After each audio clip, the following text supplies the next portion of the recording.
कि अपनी टेबल के अंदर हम डेटा को इंसर्ट कैसे कर सकते हैं, यानी डेटा को अगर हमें ऐड करना है टेबल के अंदर तो वो कैसे कर सकते हैं। उसके लिए हम कमांड लिखते हैं इंसर्ट इनटू और फिर अपनी टेबल का नाम, जिस भी टेबल के अंदर हमें इंसर्ट करना है अपनी डेटा को। जैसे लेट्स सपोज हमने कोई टेबल बनाई थी, अपनी स्टूडेंट टेबल को हमने क्रिएट किया था। स्टूडेंट के अंदर हमारे पास दो कॉलम थे, एक था हमारे पास रोल नंबर का और एक हमारे पास नेम का कॉलम था।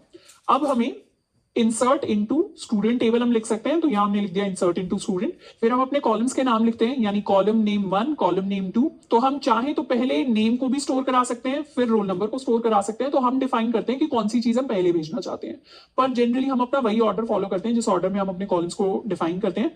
तो पहले हम अपना रोल नंबर कॉलम लिख देंगे, फिर अपना नेम कॉलम लिख देंगे। फिर हम लिखते हैं वैल्यूज कि कौन कौन सी वैल्यूज को स्टोर कराना है कॉलम वाइज।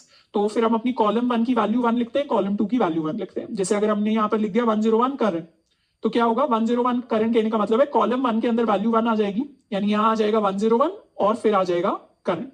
उसके बाद सेकंड लाइन के अंदर कॉलम 1 की वैल्यू 2, कॉलम 2 की वैल्यू 2, यानी 102 और अर्जुन का मतलब है यहाँ पर आ जाएगा 102 और यहाँ पर हमारे पास आ जाएगा अर्जुन। तो इस तरीके से फर्स्ट रो का डेटा, सेकंड रो का डेटा कॉमा से सेपरेट करके हम लिख सकते हैं। और हम चाहें तो मल्टीपल रोज लिख सकते हैं, अगर हमें 10 रो का डेटा स्टोर कराना है तो भी उसको एक एक करके हम लिख सकते हैं। तो ये हमारा जनरल सिंटैक्स रहता है, इंसर्ट इनटू टेबल का नाम, फिर अपने कॉलम्स का नाम, फिर वैल्यूज और फिर अपनी एक एक रो की वैल्यू। अब ये जो वैल्यूज हम डिफाइन कर रहे हैं इसमें ऑर्डर बहुत इंपॉर्टेंट है। जिस ऑर्डर में हमने अपने कॉलम्स का नाम लिखा है उसी ऑर्डर में हमें अपनी वैल्यूज लिखनी होती है। तो जैसे अगर हमने पहले रोल नंबर यहाँ पे लिखा है तो वैल्यूज में भी पहले रोल नंबर आएगा, बाद में नेम लिखा है तो वैल्यूज में भी बाद में हमारा नेम आएगा।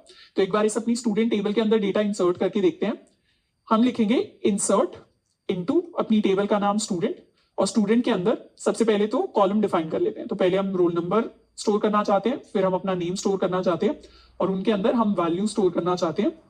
तो पहली वैल्यू लिख देते हैं 101, इसको लिख देते हैं करंट, कॉमा दूसरी वैल्यू लिख सकते हैं 102, इसके अंदर लिख देते हैं अर्जुन, कॉमा हम चाहे तो और वैल्यूज लिख सकते हैं, हम लिख सकते हैं 103 और इसके अंदर हम लिख सकते हैं राम, एंड लास्ट में आ गया हमारा सेमीकोलन।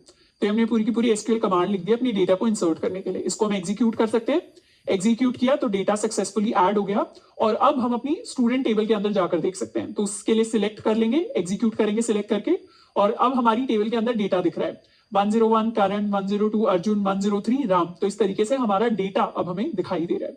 इसको कर लेते हैं क्रॉस। अब लेट्स सपोज अगर हमें सिर्फ सिंगल डेटा कल को ऐड करना है, तो सिंगल डेटा ऐड करने के लिए हम सिंपली लिख सकते हैं insert into student and values, कुछ इस तरीके से। तो इंसर्ट इनटू स्टूडेंट हम रोल नंबर 104 लिख सकते हैं और इसको लिख सकते हैं राम हो गया, श्याम लिख लेते हैं। तो insert into student, roll number and name और वैल्यूज 104 और श्याम। अब क्योंकि हमें पता है कि अगर हमें अपना ऑर्डर पता है कि रोल नंबर और नाम हमने वैसे ही डिफाइन किया था और इनके टाइप भी अलग अलग है, जैसे हमें पता है रोल नंबर तो इंटीजर वैल्यू है और नेम हमारा ऑलरेडी वैरचैर है, तो उस केस में इस चीज को हटाया भी जा सकता है। मतलब हम सेम ऑर्डर में अगर चीजों को एंटर करेंगे तो उस केस में हम चीजें हटा सकते हैं और इन्हें सेम लाइन पर भी लिख सकते हैं, तो क्योंकि छोटी चीज हो जाएगी। तो ये क्या हुआ, यही इंसर्ट इनटू कमांड का एक स्मॉल वर्जन है। तो अगर कभी हमें ऐसा सिंटैक्स भी दिखाई देता है तो वो भी वर्क करेगा, पर उस केस में हम सिंगल ही वैल्यू को एंटर करा रहे होते हैं।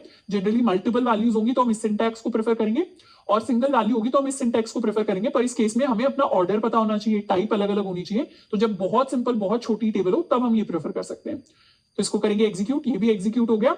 एंड अब हम अपनी टेबल को दोबारा से चेक कर सकते हैं सिलेक्ट कमांड से।